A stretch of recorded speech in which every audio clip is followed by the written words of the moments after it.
12. febrúar. Sjáðu fullkomið munstur og áætlun renna í gegnum líf þitt.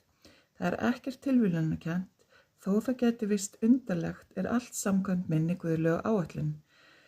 Þú myndir ekki vera þar sem þú ert að gera það sem þú ert að gera á þessum tíma ef ég hefði ekki lagt hönd mína á þig. Mínar leiðir eru ekki þínar og leitastu ávallt við að gera minn vilja. Ég veit hvað þér fyrir bestu. Hvers vegna berjast á móti því og halda að þú viti best? Hafðu algjörlega trú og traust á mér. Vertu þess fullviss að ég alltaf hér, ég mun aldrei svíkja þig eða yfirgefa. Haltu áfram að leita til mín, hlusta á það sem ég segi við því í þögninni og hlýddu hinu mesta hvísli frá mér. Með hlýðni opnast þér alveg nýtt líf. Það losnar nýja orku sem hefur verið falin djúpt innra með þér, orku sem hefur beðið eftir að losna. Þegar þú væri tilbúin og fús til að fylgja óskum mínum skilyrðislaust.